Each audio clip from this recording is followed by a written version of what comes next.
આજે આપણે કરીશું શશાંક આસનનો અભ્યાસ। શશાંક એટલે કે સસલા જેવું આસન। સસલાનું મન શાંત હોય છે, જેના દ્વારા આપણને અનિદ્રાની સમસ્યા દૂર થઈ શકે છે, માઇગ્રેનની સમસ્યા દૂર થઈ શકે છે। તો તેને માટે શું કરવું? વજ્રાસનની મુદ્રામાં આવી જશું અને વજ્રાસનની મુદ્રામાં આવીને બંને હાથ ઉપર કરી દેશું અને બંને હાથ ઉપર કરીને શ્વાસ લેશું। ધીરે ધીરે શ્વાસને નીચે તરફ છોડતા જઈશું।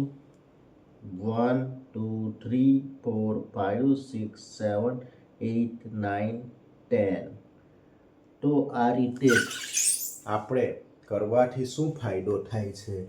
આ કરવાથી આપણા મન તો શાંત થાય છે। જેમ સસલાનું મન શાંત હોય તેમ આપણું મન પણ શાંત થાય છે।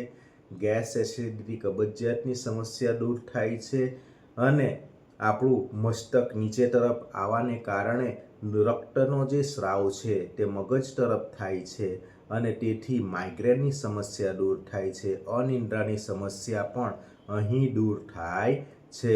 તો આ રીતે ખાવાનું પાચન તંત્ર પણ મજબૂત થાય છે અને આ રીતે ઘણી બધી આપણને સમસ્યાનો ઉકેલ આમાં મળી શકે છે।